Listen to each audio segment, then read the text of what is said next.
இப்போ last video வந்து already ratio ஃபுல்லாக பார்த்தோம். அடுத்து வந்து ப்ரொபோர்ஷன் விகித சமம்.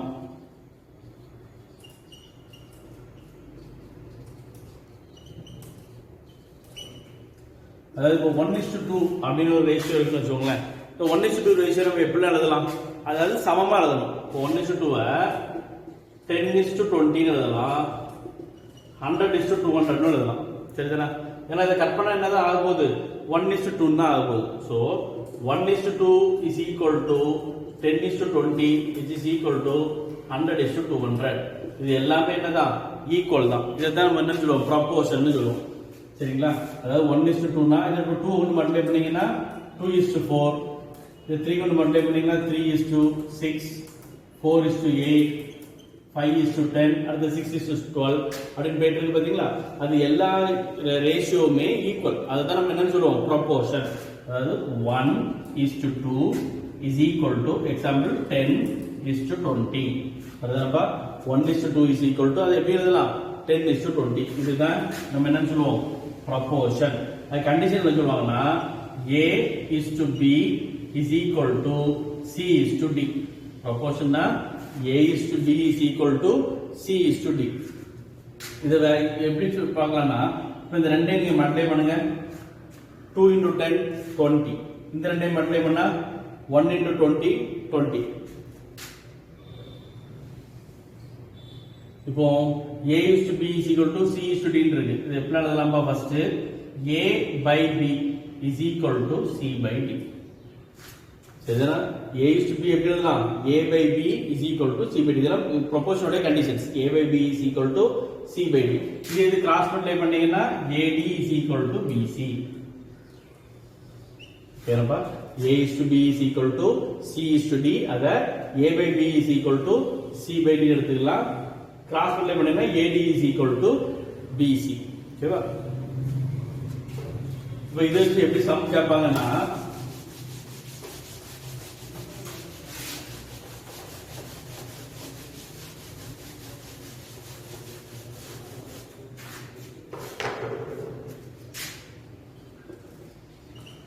10:12 is equal to 5:2 are in proportion. Like x ன்னு வெச்சுப்போமே. 10:12 is equal to 5:x are in proportion. Then find the value of x ன்னு கேட்பாங்க. சரியா? அப்ப இது எப்படி எழுதலாம்? 10/12 is equal to 5/x. இத கிராஸ் மல்டிப்ளை பண்ணும்போது x க்கு வந்துருமா? x is equal to 5 into 12 by 10 which is equal to என்ன கிடைச்சிரும்? 6 ன்னு கிடைச்சிரும். இது பேசிக் क्वेश्चन. ப்ரொபோர்ஷன்ல ஏதாச்சும் ஒரு வேல்யூ விட்டு வச்சிருப்பாங்க. சரிதானா? அப்ப இது fraction எழுதிவோங்க. 10:12 10/12 is equal to 5/x. சரியா? இல்லனா இது வந்து எப்படி கேட்பாங்கன்னா r in proportion find the value of x ன்னு கேட்கலாம். அப்படி இல்ல find the fourth proportion ன்னு கேட்கலாம். ஏன்னா ஏங்கிறது ஃபர்ஸ்ட் ப்ரொபோர்ஷன், b வந்து second proportion, c third proportion, d வந்து ஃபோர்த் ப்ரொபோர்ஷன். சரியா?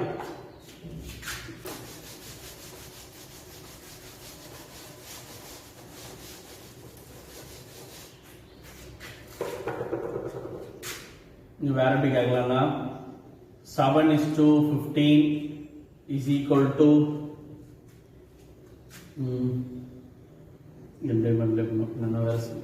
even number of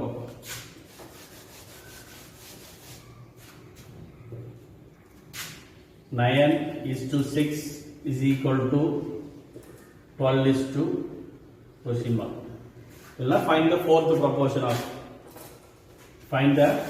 proportion of 9:6 is equal to 12:2 அப்படின்னு கொடுத்திருப்பாங்க. சரியா? அப்ப இது எப்படி எழுதலாம்? 9/6 is equal to 12/x. x is equal to 12 into 6 by 9. 2/3 4. x is equal to என்ன கிடைச்சிரும்? 8 ன்னு கிடைக்கும். சரியாப்பா? என்ன ஃபோர்த் ப்ரொபோர்ஷன் புரிஞ்சுல? அதாவது நம்ம ஃபர்ஸ்டே கண்டிஷன் என்ன சொன்னேன்? A is to B is equal to C is to D. மொத்தம் 4 வேல்யூ இருக்கனால ஃபோர்த் ப்ரொபோர்ஷன் கேட்பாங்க. ஓகேவா? ஒரு சில क्वेश्चनல எப்படி கொடுத்துருவாங்க அப்படின்னா அடுத்த மாடல் எப்படி கேட்கறாங்கன்னா find the third proportion of 12, 18 இந்த மாதிரிலாம் கேட்கலாம். 12,18 12,16 ஏதோ ஒன்று இதை நம்ம செஞ்சு பார்ப்போம். இப்போ நார்மலாக ஒரு ப்ரொபோர்ஷன் இருக்குன்னு வச்சுக்கோங்களேன், ஏபிசிடி 4 அன்னோன் வேல்யூ, 4 வேல்யூ இருக்கணும். இதில் என்ன கொடுத்தாங்க, find the third proportion of 12,18. அப்போ இது எப்படி எடுக்கணும்னா 12:18 இஸ் ஈக்குவல் டு 18:x எடுத்துக்கணும். சரிதானப்பா? 12:18 இஸ் ஈக்குவல் டு திரும்ப 18 எழுதிக்கோங்க. சரிதானா? 12:18 இஸ் ஈக்குவல் டு 18/x. அப்போ 12/18 is equal to 18/x. So இதை கிராஸ் பண்ணிட்டீங்கன்னா நமக்கு என்ன கிடைச்சிரும், எக்ஸ் கிடைச்சிரும். சரிதானா? இது போன சம் பார்க்கும்போது ஒரு 3 வேல்யூ கொடுத்துக்கிட்டு 4th ப்ரொபோர்ஷன் கேட்டாங்க. அடுத்த மாடல் எப்படி பார்த்தாச்சுன்னா 2 வேல்யூ தான் கொடுத்துருப்பான். Find the third proportion of 12,18. மொத்தமே 2 வேல்யூ தான் இருக்கும். அப்போ என்ன பண்ணும், 12:18 இஸ் ஈக்குவல் டு 18:2 எடுத்துக்கணும். சரிதானப்பா? அப்போ 4th ப்ரொபோர்ஷன் கேட்டால் செஞ்சிடலாம், 3rd ப்ரொபோர்ஷன் கேட்டால் செஞ்சிடலாம். ஓகேதானா? இன்னொரு ப்ரொபோர்ஷன்ல வேற என்னென்ன இதுல கேட்கலாம்னா, ஒரு 15 பொருட்களின் விலை, 15 பொருட்களின் விலை ரூபாய் 450 எனில் 40 பொருட்களின் விலை என்ன அப்படிங்கிறப்ப 15 பொருட்களின் விலை வந்து 450, 40 பொருட்களின் விலை என்ன. இப்போ ஃபர்ஸ்ட் இப்போ இதுக்கும் பார்த்தீங்கன்னா இந்த டைரக்ட் வேரியேஷன் இன்டைரக்ட் வேரியேஷன்ங்கிற வேலையெல்லாம் போகும். நமக்கு அந்த அளவு போட்டு கன்ஃபியூஸ் பண்ண வேண்டாம். நம்ம அந்த வேலை போறதுக்கு பதிலாக இப்போ 15 ஆர்டிகல்ஸ் இஸ் ஈக்குவல் டு ₹415 இருக்கு. ஸோ அதுல இருந்து என்ன கண்டுபிடிச்சிடலாம், 1 article is equal to ₹450 by 15 which is equal to ₹13 கிடைச்சிடும். சரிதாப்பா?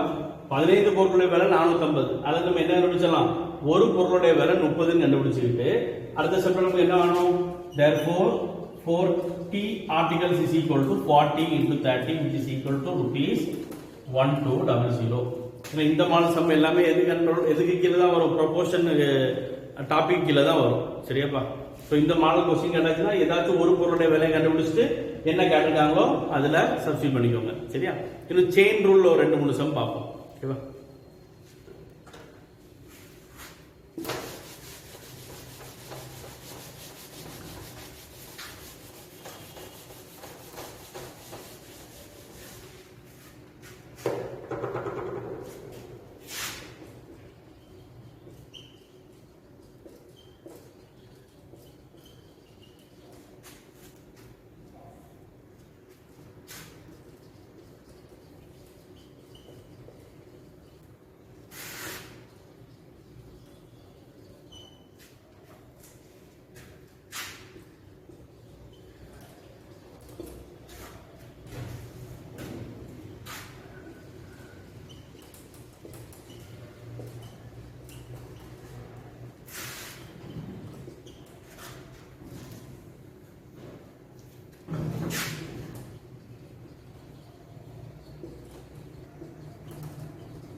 சரி, செயின் ரூல் क्वेश्चन பார்த்துங்க. 12 men work 16 hours a day to check 24,000 answer sheets in 18 days. Now 24 men would work how many hours per day to check 36,000 answer sheets in 36 days. அதாவது first எத்தனை பேர் இருக்காங்கன்னு பார்த்தாச்சுன்னா 12 ஆண்கள் இருக்காங்க. ஒரு நாளைக்கு 16 மணி நேரம் வேலை செய்யறாங்க. அப்படி எத்தனை ஆன்சர் ஷீட் அவங்க கரெக்ஷன் பண்றாங்க, செக் பண்றாங்க, 24,000 பேப்பரை கரெக்ஷன் பண்ண செக் பண்றாங்க 18 நாள்ல. இப்போ எத்தனை பேர் இருக்காங்க, 24 ஆண்கள் இருக்காங்க. 36,000 பேப்பரை செக் பண்ணணும். 36 நாள் கொடுத்துருக்காங்க. ஒரு நாளைக்கு எவ்வளவு மணி நேரங்கிறத கண்டுபிடிக்கணும். ஸோ இந்த மாடல் சம் வந்தாலும் நம்ம என்ன ஃபார்முலா யூஸ் பண்ணணும்னா M1 D1 T1 by W1 is equal to M2 D2 T2 by W2. Men1 day 1 time 1 divided by work 1. அதே மாதிரி அங்க இப்போ ஃபர்ஸ்ட் men1 எத்தனை ஆண்கள் கொடுத்துட்டான், 12 into day 1 பாருங்க 18 time 16 divided by work என்ன கொடுத்துட்டாங்க 24,000. ஓகேவா? 12 into 8 into 16 by 24,000. அதே மாதிரி அங்க M2 எத்தனை பேர் இருக்காங்க 24, டே எத்தனை டே இருக்காங்க 36, டைம் கண்டுபிடிக்கணும். so T2 work 2 என்னது 36,000. ஓகேப்பா, டைரக்ட் சப்ஸ்டிடியூஷனா தான் இருக்கும். சரியா? சோ ஃபர்ஸ்ட் என்ன பண்ணலாம், இல்ல 0 0 0 கட் பண்ணிக்கோங்க. 36 36 கட் பண்ணிடலாமா? அடுத்து இங்க 12 24 2 9. அடுத்து 8 ஒன்று கட் பண்ணியாச்சுன்னா இங்க 2, இதுல 3. ஸோ இங்க 3 9 கட் பண்ணா 3. ஸோ பேலன்ஸ் இருக்கு 3 into 2. அப்போ T2 is equal to என்ன நினைச்சிரும் 6 hours நினைச்சிரும். சரியாப்பா? T2 is equal to 6 hours. ஓகேவா? அடுத்த question,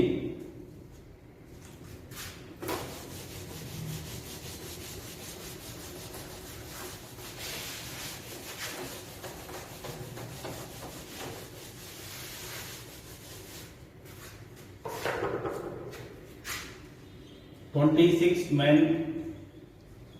complete a work in 24 days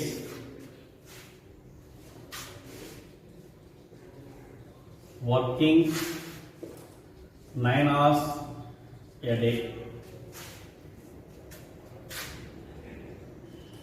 In how many days will 36 men complete the work working 6 hours a day?"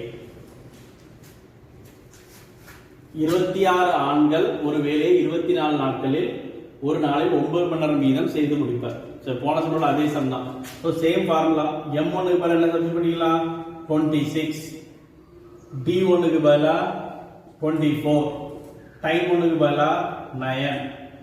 27 complete a piece of work, complete a piece of work, ஒரு work. so என்ன போட்டுறணும் 1 ன்னு போட்டுறணும். In how many days will 36 men complete the same work working 6 hours a day? இந்த சம்ல பாத்தீங்கன்னா எப்படி கொடுத்துட்டாங்கன்னா in how many days the same work will be completed in, அதே வேலையை தான் செய்ய போறாங்க. ஒரு சில क्वेश्चन எப்படி கொடுப்பாங்கன்னா அதே போல் இருமடங்கு வேலையை, அதே போன்று மும்மடங்கு வேலையை கொடுப்பான். அப்ப இதுல நீங்க W1 ல 1 சப்ஸ்டிட் பண்ணிட்டு W2 ல என்ன பண்ணணும், இருமடங்கு வேலைனா 2 னு சப்ஸ்டிட் பண்ணனும், மும்மடங்குனா 3 னு சப்ஸ்டிட் பண்ணனும். இப்போ இதுல வந்து என்ன கொடுத்தாங்க சேம் வர்க் கொடுத்தனால நான் என்ன பண்ணிட்டேன் இங்கேயும் 1 போட்டு வச்சிட்டேன். சரியா? சோ இப்போ இத கட் பண்ணும்போது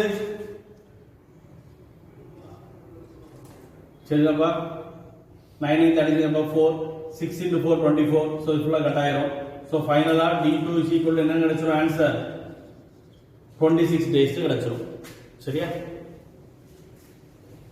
அடுத்த question,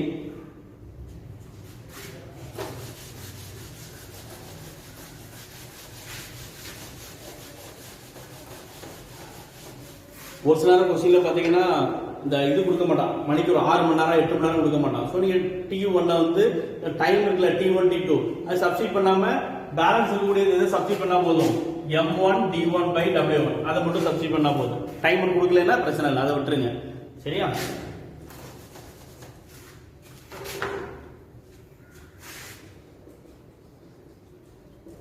A certain number of men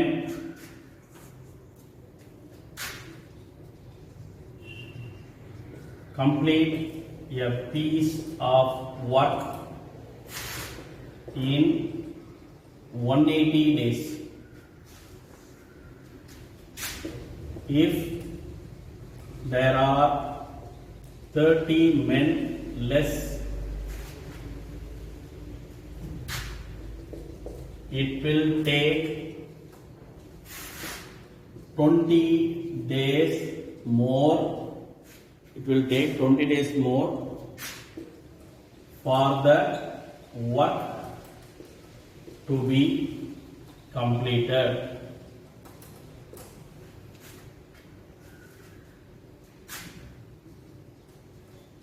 how many men were there originally. அதாவது 180 நாட்கள்ல குறிப்பிட்ட ஆட்கள் ஒரு வேலையை செய்யறாங்க. அதாவது ஆட்கள் வந்து என்னன்னு கொடுக்கல. அதே மாதிரி கொடுத்தாங்க இதே 30 men less 30 ஆட்கள் குறைவா இருந்தா எவ்வளவு நாள் நமக்கு எக்ஸ்ட்ரா ஆகுது 20 days more. சரியா? Same formula. First m1 கொடுத்திருக்காங்களா, m1 கொடுக்கல. அதனால என்ன எடுத்துப்போம் x into டே என்ன கொடுத்துட்டாங்க 180. டைம் எதுவும் கொடுத்துருக்காங்க ஒரு நாளைக்கு 9 மணி நேரம் 8 மணி நேரம்னு எதுவும் கொடுக்கல. சோ அதை விட்டுறலாம். a certain number of men complete a piece of work. so இங்க 1 ன்னு போடுவாங்க. x into 180 divided by 1 is equal to if there are 30 men less. இப்போ 200 பேர் இருக்காங்கன்னு வச்சுக்கோங்க. ஃபர்ஸ்ட் 200 பேர் இருந்தாங்கன்னா இப்போ எத்தனை பேர் இருப்பாங்க 170 பேர் இருப்பாங்க. சரிதானா? இப்போ நம்ம ஃபர்ஸ்ட் x தான் இங்க இருந்து போய் எழுதணும் x minus 30. அதுதான் 30 பேர் குறைவா இருப்பாங்கல்ல x minus 30. அப்படி 30 ஆட்கள் குறையும் போது it will take 20 days more for the work to be completed. First எத்தனை நாள் ஆகுது 180 நாள் ஆகுது. இப்போ எவ்வளவு நாள் கூடுது 20 நாள் கூடும்போது நாட்கள் என்ன ஆயிடும் 200 ஆயிடும். சரிதானா? இப்போ கட் பண்ணும்போது ஃபர்ஸ்ட் 0 0 கட் பண்ணி விட்டுருவோம் 9 10. சரிதாப்பா? so 9x is equal to 10x minus 300. சரிதானா? இங்க 9x is equal to 10 into x 10x minus 30 into 10 minus 300. இப்போ என்ன பண்ணிடலாம் 9x அங்க போகும்போது 10x minus 9x. the 300 minus 300 வரும்போது plus 300. so answer x is equal to 300 கிடைக்கும். சரிதாப்பா? அப்ப செயின் ரூல்ல இந்த மாடல் சம்பந்தம் பண்ணிடலாம்ல. அதாவது எல்லாமே டைரக்ட் டீடைல்ஸ் கொடுத்துருப்பான். m1 அதாவது ஆட்கள் நாட்கள் அந்த டைமிங் மணிக்கூர் எல்லாமே கொடுத்துருப்பான். அதுபோல் இந்த வேலையை மட்டும் பார்த்துக்கணும். ஒரு வேலையை 2 மடங்கு வேலையை கொடுத்துருப்பான். அதை மட்டும் கரெக்டாக நீங்க பார்த்து சப்ஸ்டிட் பண்ணிக்கணும். சரியா?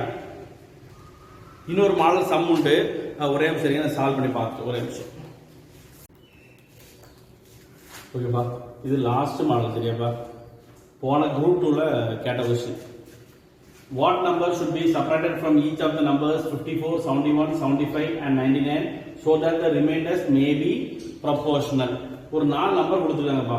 4 நம்பர்ல இருந்து 1 2 3 6 இத ஒவ்வொண்ணே நம்ம மைனஸ் பண்ணியாச்சுன்னா கிடைக்கக்கூடிய இந்த 4 நம்பர்ஸ் இருக்கு பாத்தீங்களா, அது வந்து ப்ரொபோர்ஷனலா இருக்கணும் அப்படின்னு கேட்டிருக்காங்க.